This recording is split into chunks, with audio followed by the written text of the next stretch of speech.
Hey everybody, it's the coach. You're tuned in to Sunday Night Football on EA Sports.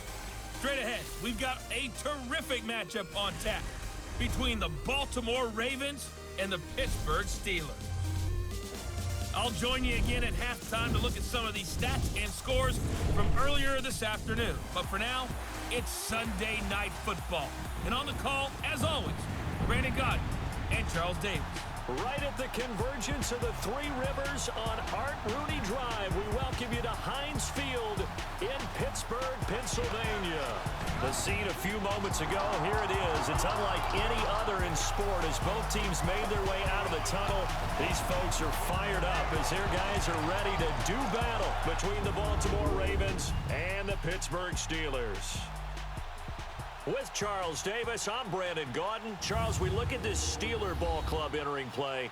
It's been all systems go in this first month. They're off to a 4-0 start. And it's got folks believing that this is a team that's built to go all the way. You can't win the Super Bowl in September, but they're telling everyone that they're going to be there in the end. Meanwhile, for the visiting Ravens, they too were winners last time out, so something's got to give here. I love it when both teams come in off of wins. Great mindsets, and it usually leads to a really well-played game.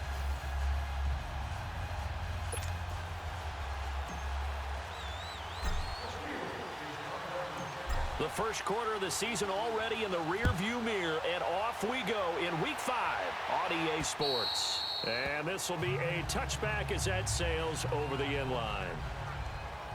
So here come the Ravens now, ready to get the football for the first time. And leading them out there, their 6'5" quarterback. It's pretty much become the norm when we see guys come out before a game and go through the route tree with their receivers. I thought it was exciting for us to see the exact same thing happen in practice. He's so meticulous, isn't he? He really is, and that told me it's not just a one-time-a-week thing. They work on it all the time, trying to hone that fine edge. They want to see if they can get in sync and stay in sync in this one. Now a play fake here on first down.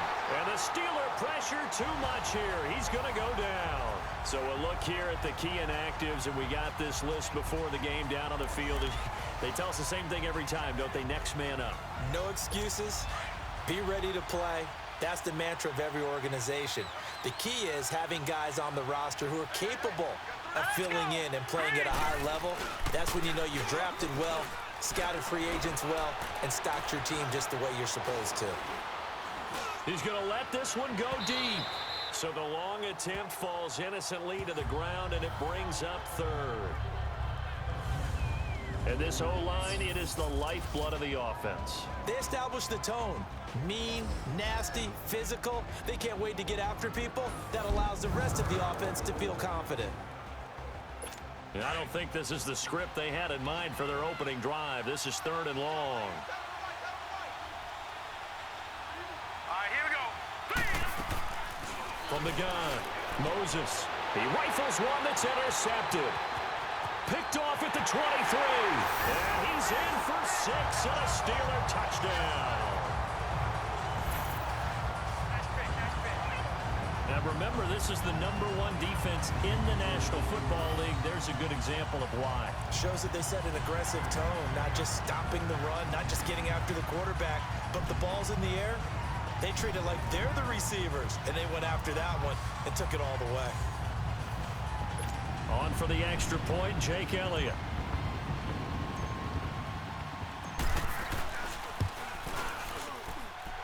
Footing always a concern, but the extra point's up and good. And it's now a 7-0 game. So the defense creating some points, not only getting the interception, but then returning it to the end zone for the pick 6.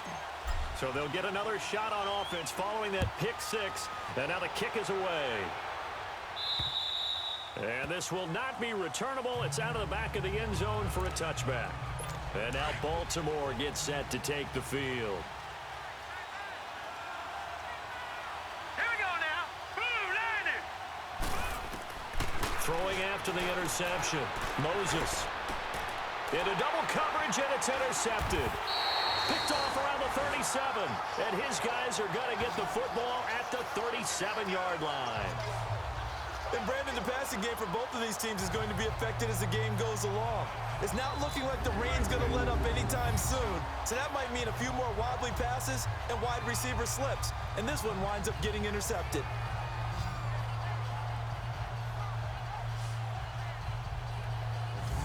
And Pittsburgh getting set to take the field.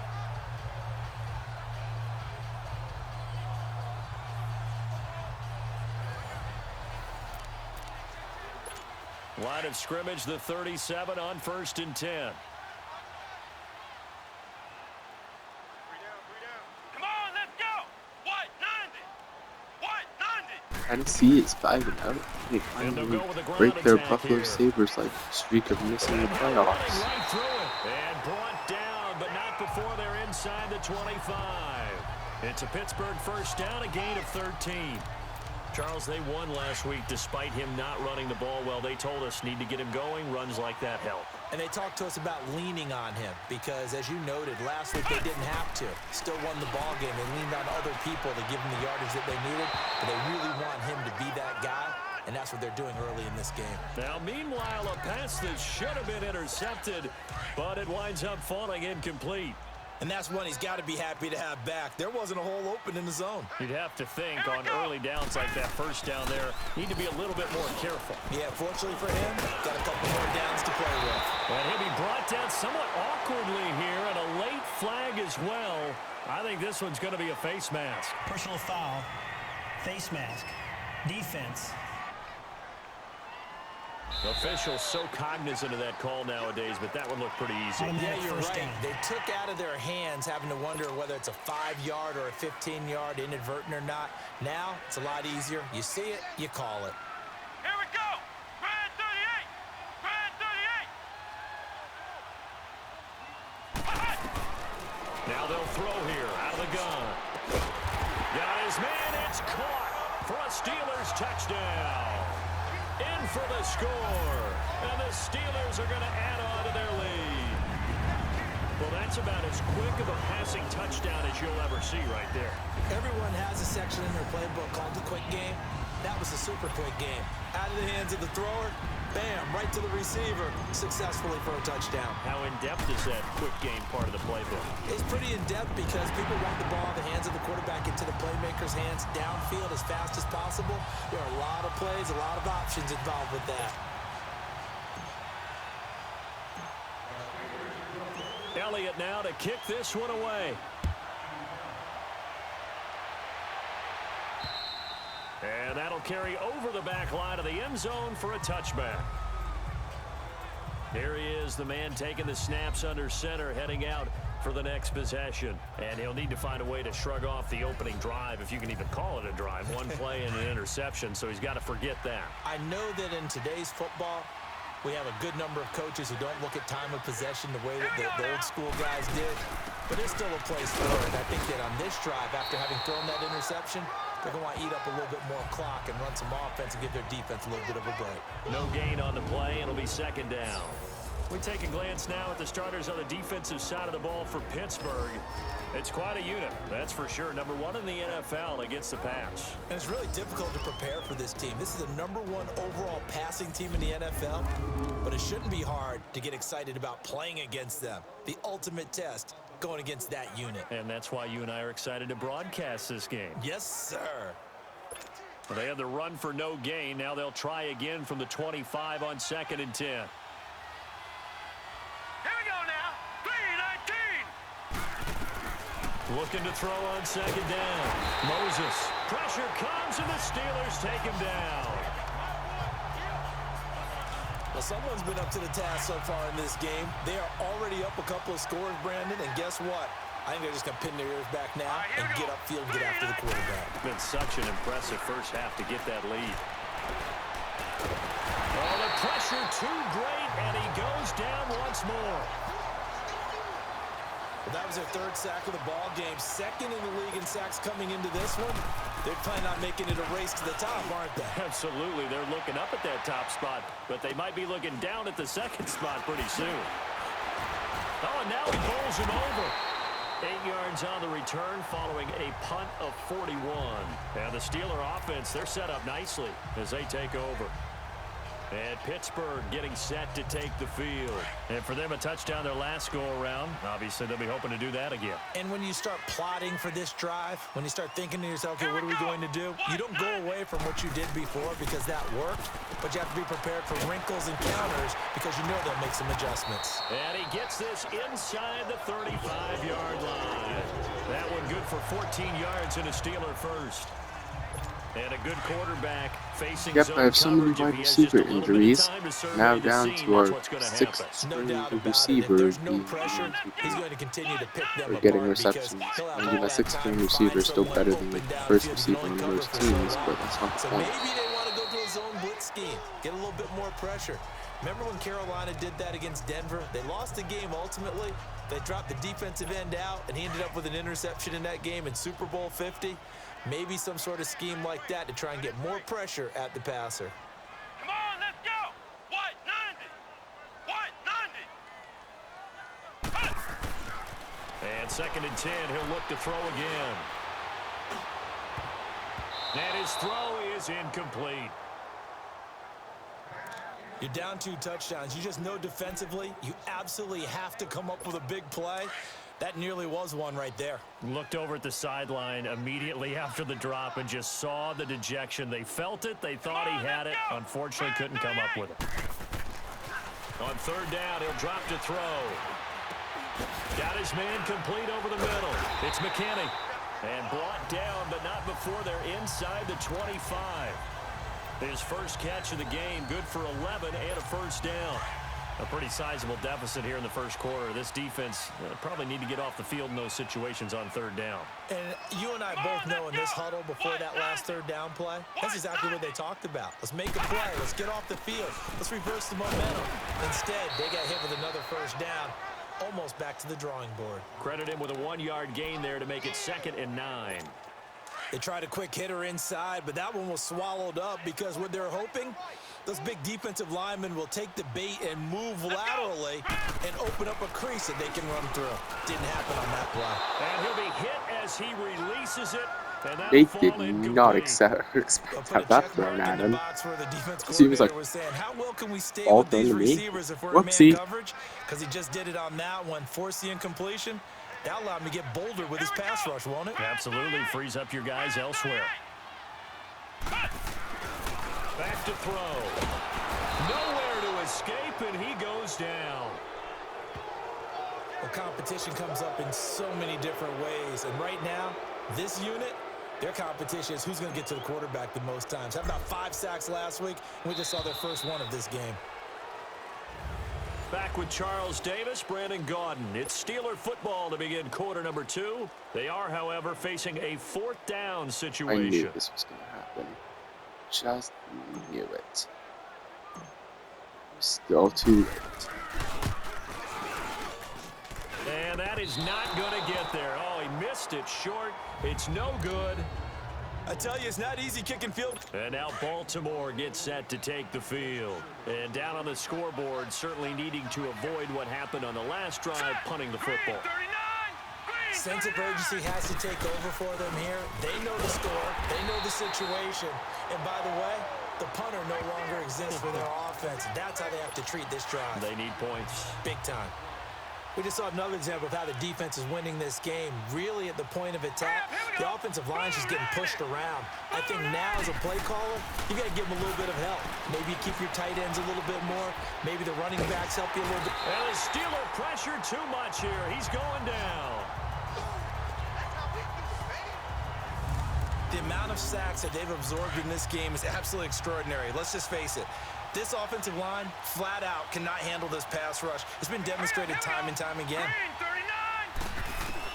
To throw on 3rd down, Moses. And a big loss here as he's taken down. Is that number 4? Feel for that quarterback back He there. literally hasn't thrown a complete pass yet. It's been 2 interceptions, 4 sacks, and 2 rushes for -1 yard. This entire game. I don't know how he's surviving back there. And to think, there's still a long way to go in this football game. It's a nifty return of 29 yards. And the offense will take over with a new set of downs. Now the Steelers offense gets ready to get back onto the field. And they had compiled a pretty long drive last time. Unfortunately, though, it ended with no points after the missed field goal. And that can hurt the psyche of a team because as they drove downfield, you know you're never supposed to count points in your mind until they go up on the board. But let's face it, we've been there. We've seen teams before. They were counting on those points. They didn't get them. Can they come back now, start over again, and grind it out? And they'll go on the ground. And an alley to run. And he's corralled, but not before getting it inside the 35. The Steelers picking up 15 yards there and a first down. Boy, he does it at a high level, doesn't he? Because when I watch him, I think of his vision. Straight ahead, peripheral. Also has that sense of where holes are going to be before they actually open. I think that helps set him apart from many of the other backs in the league. Now a throw to the end zone on first down, but it winds up incomplete. On every offensive coordinator, every play caller sheet, they have about 5 or 6 plays per game that they call shot plays or big plays, and you don't get many opportunities to dial them up, and they just did, and they drop it with a great chance to make a big play. That's going to hurt. Of course, I make fun of another team for their injuries, or just point it out. I didn't even really make fun of them. Now my team gets the a la injury bug. Can I use that now?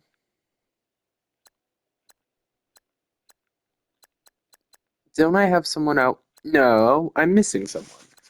Okay, so I have 6 injuries. Because my man Vance has a broken thumb.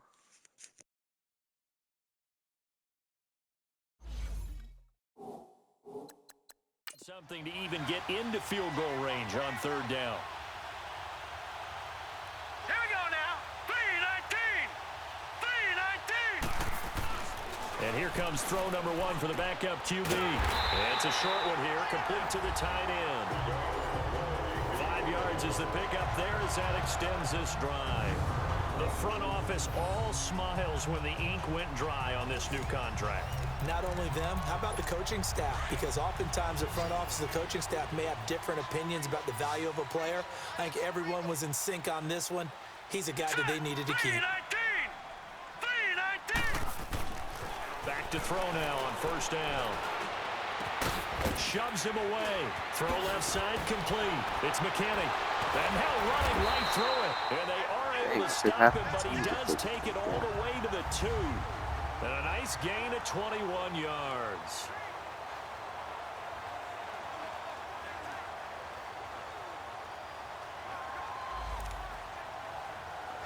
Of course. Coming up at the half, a reminder, we go back to Orlando to check in with Jonathan Coachman. He'll have a look back Oh, it on wasn't the first Raymond half, Vance, as it was well as Blake a look Cushman. ahead to what's coming up later this weekend. Looking to throw. And they're going to get to him. A sack. Sack back at the 9-yard line. Of course, you can't even get a pass off. Well, the pass rush Sacked has been a real almost strength of immediately. late. They know how to get after the quarterback. Absolutely. 4 sacks last week. That's their first one here. Anything in particular you've seen from them or on film? I think that they're winning athletically up front, winning those one-on-one battles, but also when the offensive line wants to keep everyone in and mass protect, they know how to scheme their way back to the quarterback as well. A second down pass play there, but it's incomplete.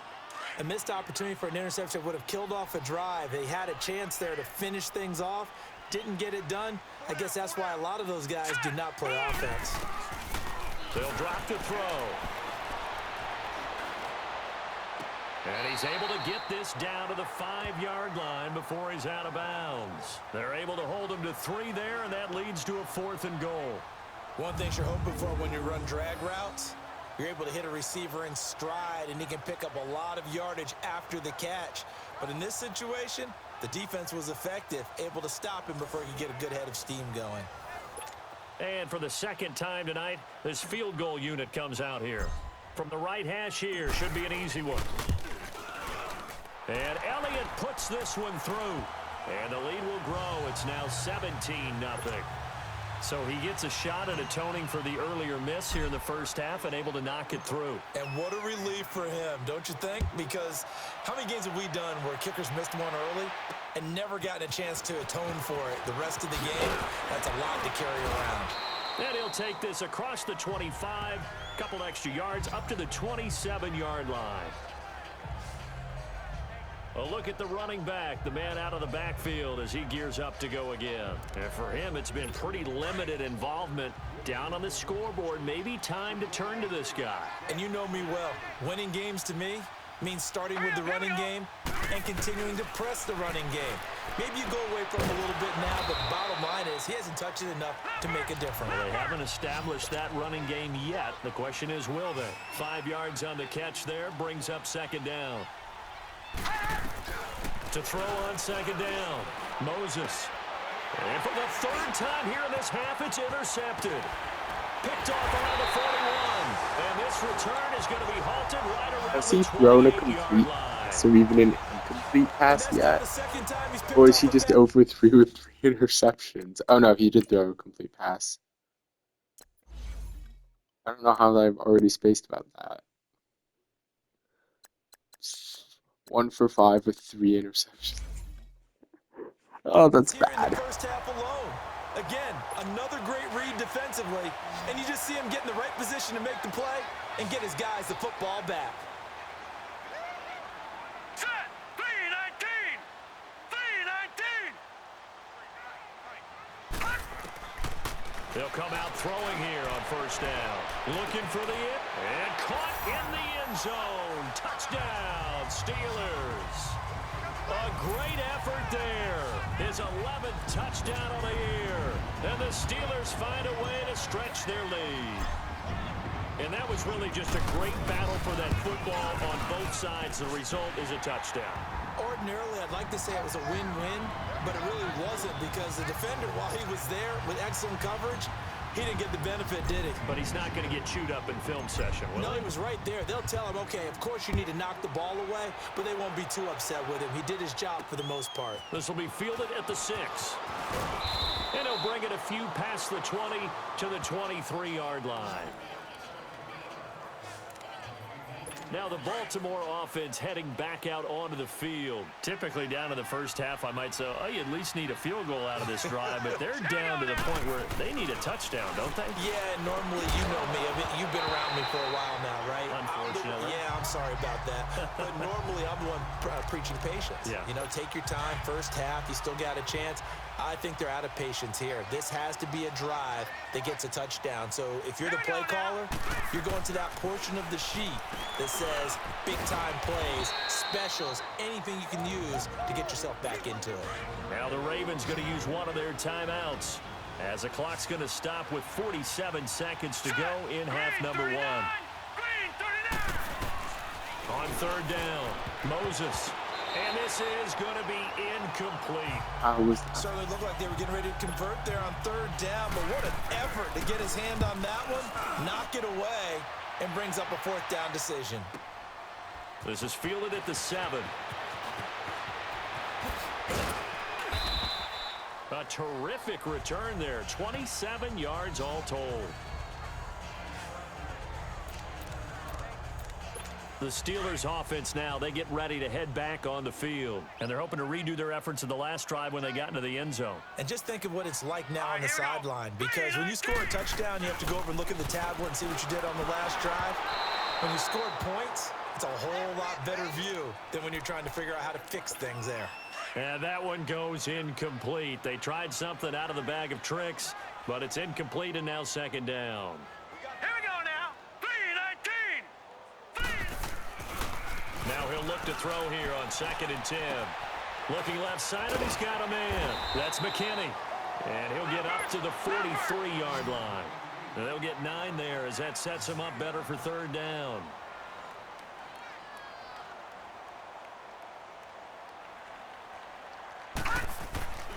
They'll look to throw for it on 3rd and 1. And he's got his man on the out route. And out of bounds on the other side of midfield at the 45. He's got his first catch here before halftime, and it goes for a first down.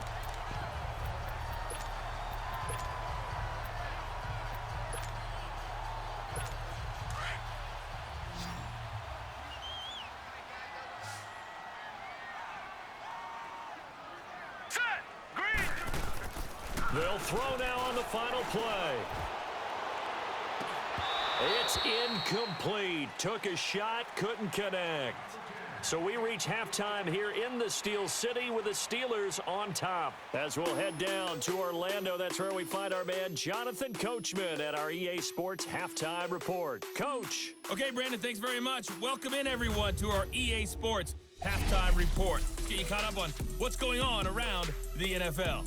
We'll begin up at legendary Lambeau Field in Green Bay, where it was definitely a game with some intrigue, as you can see by the scoreline. 28-9, the final score. Next, we head off to check out another game, and it was the visiting Dolphins who were able to get the victory. And finally, on Monday Night Football, they've got a good one lined up between the Houston Texans and the Denver Broncos. Meanwhile, our game has been a boat race, very one-sided to this point. And for the call of the second half, let's get it back to our commentating team of Brandon Gotten and Charles Davis. All right, Coach, thank you, and we welcome everyone back for quarter number 3. Forecast calling for more of the same. The rain set to continue as we are underway in the second half.